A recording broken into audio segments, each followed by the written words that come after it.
Dr. Fernando J. Corbató, who's the Associate Director of this center. Dr. Corbató, maybe you can tell us about some of these problems to put this whole business in perspective for us. Well, to do that, we have to go back about a decade, about the early 1950s. And the real problem was to try and put together computers of this size and speed. Well, just to get computers to work. That's right. They're pretty unreliable in the beginning, and they had to be, or people were afraid they'd be unreliable. They managed to lick all those problems. By about the middle 1950s, they were being used very heavily already. So what would have been the next problem? Well, the next problem was that of communicating with the computer. The computer basically only understands numbers.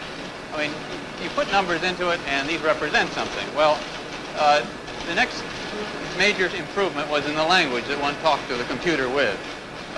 You could teach the computer to understand English? Well, no, but we can actually put a particular synthetic language, which is largely technical, and which is, to some extent, algebra too.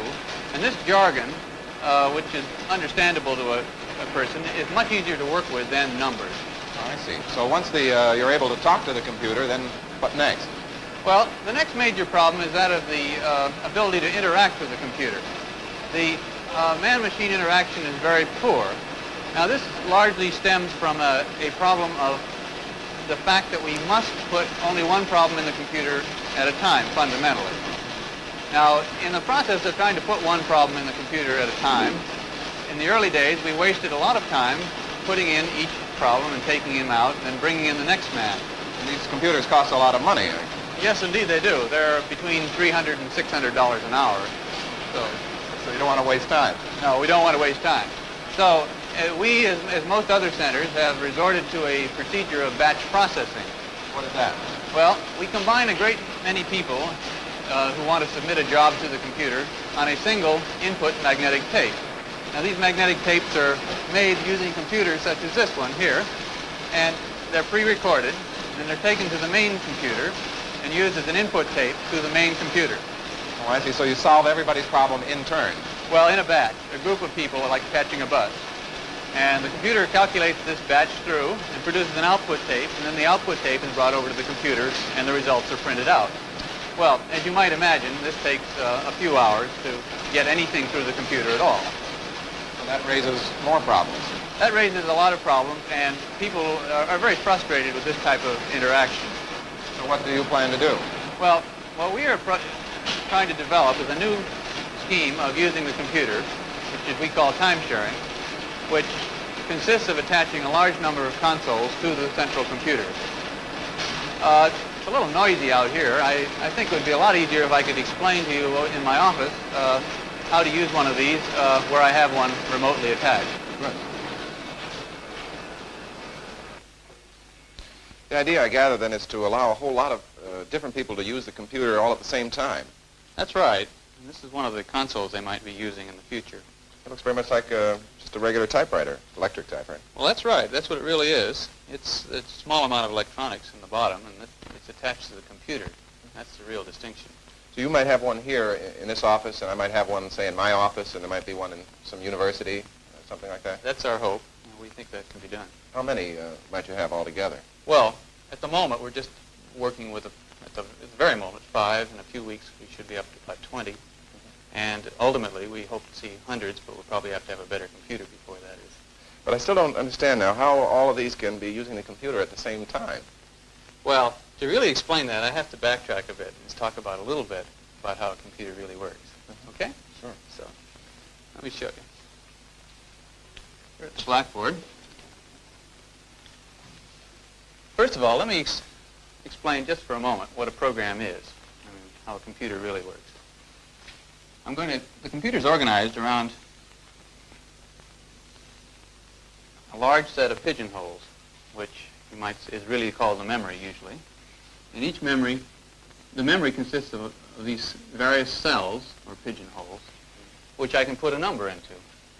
Now, the computer, say, has particular numbers in each cell, and it's very hard to read this way, of course, but some of the numbers represent instructions, and some of the numbers represent data. And the person who prepares these instructions and data is the one who keeps it straight what they are. I see. Those numbers might not mean numbers as such. They might mean to add something in one pigeonhole to something else in something other pigeonhole. That's right. Some of them are instructions, some of them are data. Now, the real computer, in the sense that the device that does the computation, is a central processing unit which has the calculating parts, and this is usually called CPU. That's where the work is actually done. That's right. This is the device that really does the work. And it is able to operate on one instruction at a time. And it does, the arrangement is that it does first one instruction, then the next instruction, whatever that one might be, and keeps doing instructions, and then some of the instructions cause the program to go back in a loop. Now, this collection of instructions, as I just said, is called a program. And they do a particular job and somebody has to prepare them in advance. How do you get it into this memory? Well, normally one has read it in from punch cards or something of this sort. And this comes back to the problem of how do you use a computer. And in the past, what we used to do is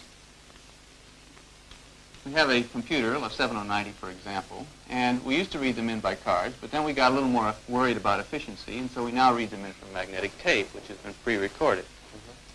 Now, this calculates inside the computer, and it's just one problem at a time, remember. That's the problem.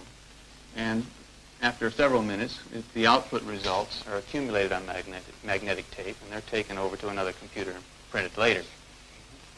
Now, this is the older batch processing technique. One problem at a time. One problem at a time. And it's pretty clumsy because of the weak interaction between the man and the machine. Now, what we're trying to do is superimpose on this a set of parallel consoles, which are not all near the computer, in fact. In fact, most of them are remote, and let the users use these with a reaction time of a few seconds rather than a few hours.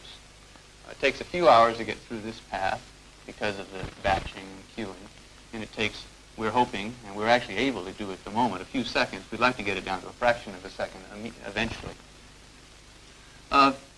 Most of these are typewriter consoles, much like we saw, and we actually are getting to 21 consoles. Eventually, we'd like to see graphical display on this kind of a console. There are technical problems still, but as an experiment to try out some of these more elaborate advanced ideas, we actually are trying to tie two small computers to this one. We have one, a PDP-1 computer of the DEC Corporation, and we have also a 1620 computer of the IBM Corporation. These are more experiments which are a little too advanced to explain today. Well, I can see now what you'd like to do, but I don't see how you do it. Okay, well, I have to go back then a little bit more. Let me come back here to the same drawing of the memory and the processor, and which can only work on be at one place at a time. Now let me redraw this a bit. What we have is we actually have one master program, which I'll call a supervisor. And this is the program that is going to run everything. And normally this computer, when it's in the time-sharing mode, is operating a program in the supervisor. We also have a program for each of the typewriter users, say U1, U2, U3, U4, and so forth. They might not be the same size as you've indicated. No, they're not all the same size. That's quite right. That's what I meant to try and convey. But, now, the consoles have to type in to the computer, and they type into the supervisor and back out. So the messages are handled by the supervisor for each of the programs. Now, the supervisor is going to relay these messages to the particular programs as they are, and keep track of which user's talking to which typewriter, of course, and so forth. And this would be straightforward enough, except that quite often we'll get more programs than we have room for. Yes.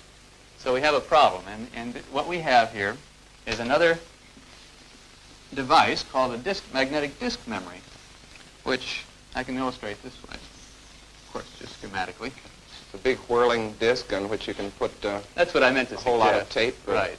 Well, it's a magnetic material, much like magnetic tape, on the disk, and it uses essentially a comb of reading heads to read material off the tracks, like a phonograph pretty much. I see.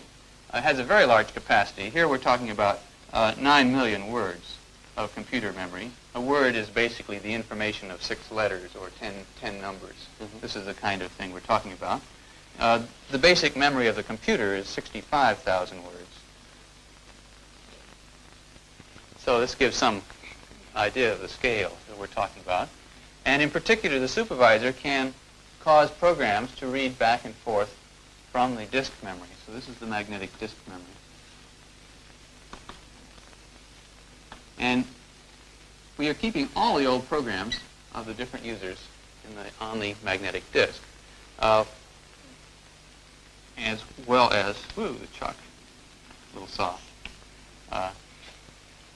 That's where the supervisor tells the magnetic disk to put something into the active memory over Right. here, or this regular So memory. it's playing a juggling game to some extent, keeping all of the right programs in at the right time. But I still haven't really explained the idea to you. No, because as far as I know, that computer can still only do one thing at a time. That's right. And it does just that. It runs one program at a time.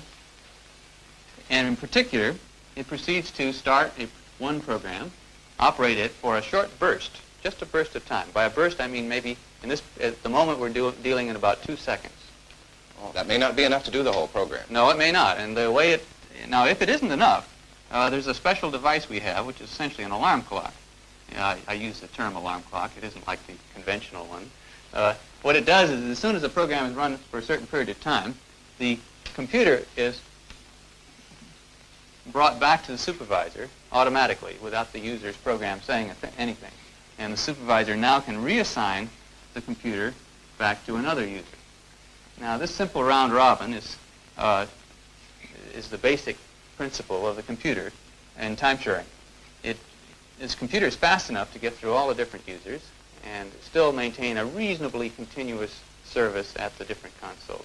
I see. It just seems as though the computer is handling all these programs simultaneously, but actually it's just going round and round very fast, Yes, from one to the next. You can draw several analogies. One nice one is that of, if the supervisor program could be compared to, say, a chess master in a tournament, and the chess master is playing a large number of people all at once.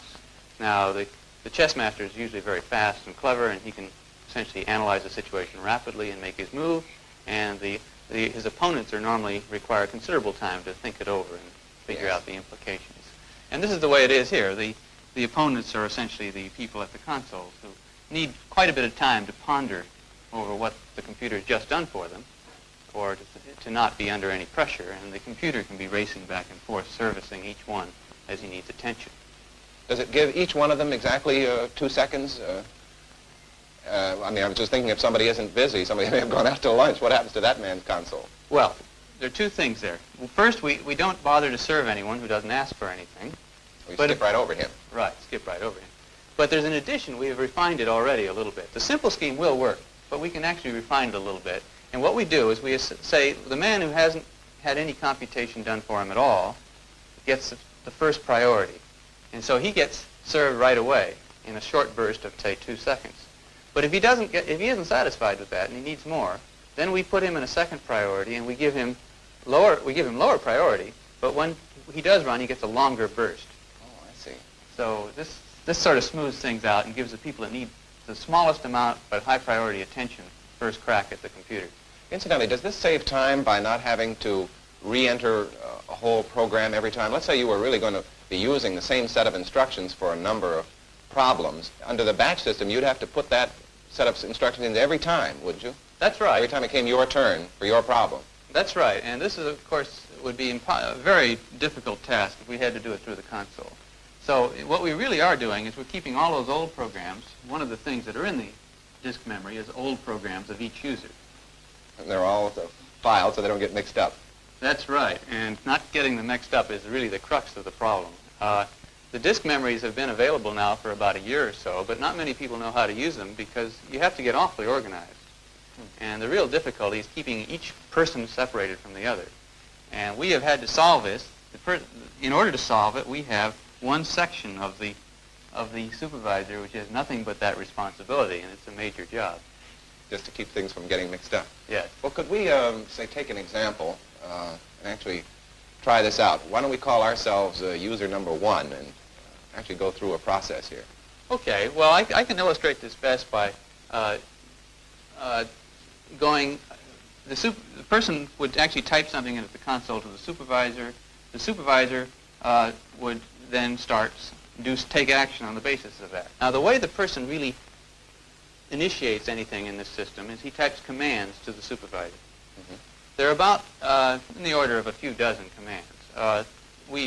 And these are mostly fairly basic instructions, like I want to log into the system or something, or I want to start typing in a program, or I want to run a program, or I want to put something away on the disk. These are rather basic manipulating commands.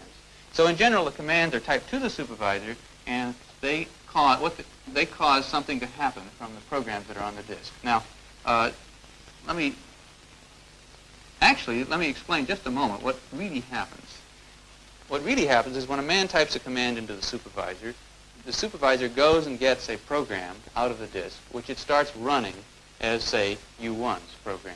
It brings it in for him and starts to run it as his program.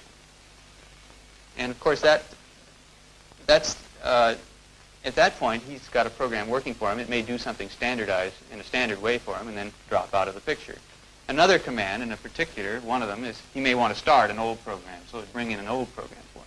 Now, that's what we saw at the beginning of the program, and I'd like to illustrate that first. All right. I'd like to see that now that we understand it a little better. I'm going to type the start command, and that's the first one.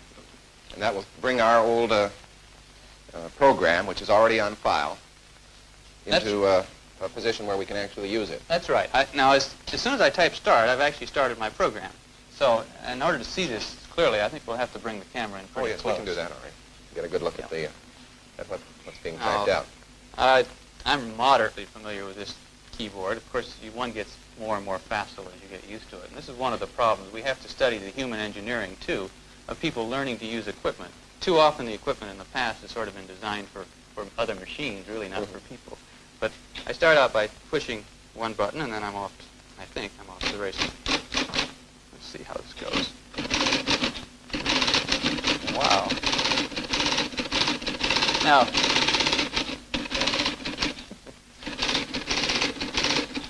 first, the computer's pausing there. The little pauses are actual hesitations when it's switching from one user to another. Oh, that wait, for instance, meant that it wasn't ready for you just at that moment. Right? Well, the wait meant that the supervisor had gotten my command, start, and it actually started pulling in that program. If I wanted to type there, I would really be trying to put input into that command program. Now, that particular, well, it's actually an old program that I wrote. That particular program that I illustrated on the board doesn't need any input. Mm-hmm. And so it would have been ignored by that if I tried to type. Instead, it wanted to talk to me. And in particular, it says, hello, I do square roots and compute hypotenuses. Please type either root or triangle. Now, would this be a typical program, or is this a particularly simplified one for our purposes? This is an extremely simple one, and not at all typical of what we'd use. That gives us a chance to understand it. But I have to pick an example which is good for pretty much everyone in a language that everyone understands. But it's illustrative of the technique of man-machine interaction. I think it's very clear that this is the technique that would work in, say, an airline reservation or a small business asking about a payroll problem or something of this sort. All right, why don't we do a square root then? Okay, so we type root.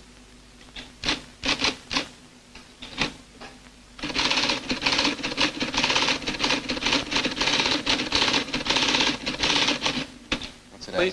Please type a number up to 6 digits with decimal point. Want to pick one? I'm trying to think of one I know the answer to. How about 49? 49? Okay. I don't think.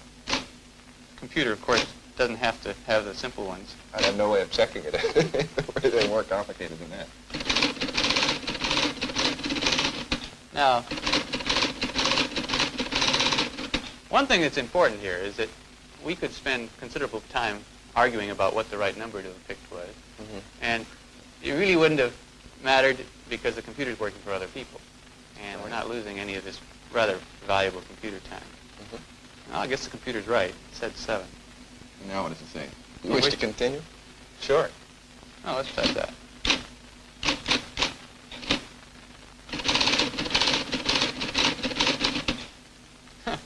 Please type yes or no.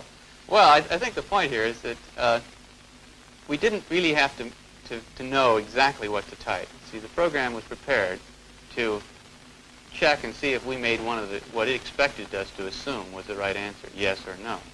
But when we didn't do it, it's able to come back and ask us a question about it. That's interesting, because this would be one of the problems, I imagine, in the batch system, that it might have taken you 24 hours to find out that you had given the wrong instruction or the wrong answer. That's all too doing true. your part. That's completely the case, and it's one of the infuriating features of the older way of doing things and what slows down most problem preparation. That's good. So let's say what we should have said, I guess.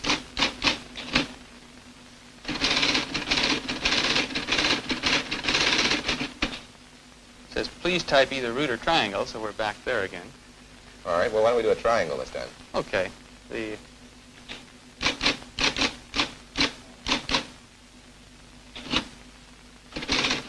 Well, this is going to give us the hypotenuse of a triangle. I remember earlier it said something about Yes, that's right. hypotenuses.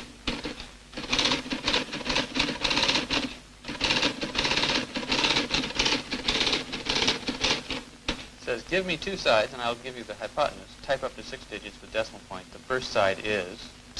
Oh, let's pick something a little more difficult than ones we know. All right, you pick one up. Okay, let's try. Typing 1. And And the other side? let's see, the other side, let me make 12. All right. Not sure. I think the answer is going to be 13, but I don't remember for sure.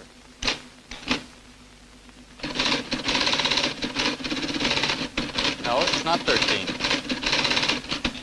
12.04. Oh, Well, we better tell them no, we're finished. If you wish to continue, no. okay. We won't make any mistake this time. Tell me one thing. Whoops, this is going to have Now, this is the program, at this point, is sort of cleaning up the details. Let's see. Now, does this, it seems to me that this would actually save a lot of time, and that you might wind up with the same problem you had before, the computer loping. It's a complicated question about saving or using time. We actually save quite a bit of time in the sense that the person is able to be more selective and be more shrewd in his use of the computer. He doesn't set it on brute force approaches to problems, but actually can probe around and examine some of the smaller answers first before he decides to go ahead. So this saves time. But then there are other factors which make it look the other way. And one of them is the fact that we do have a certain amount of overhead switching between one user and another. Now, this is controllable, but and we can keep it, say, down to 10%. But it's a feature. It's one aspect of the system that uses more time. Probably the most frightening part, though, is the fact that we've really made the computer extremely easy to use here. And so it's very clear that in the long run, we're going to increase the need for computer time by a large amount. Well, we already have increasing needs for a computer. They're being used more and more in all sorts of businesses and science and defense and so on. What would happen if we don't institute such systems as time sharing? Well, to see that better, I really ought to show you our present operation with a high-speed printer.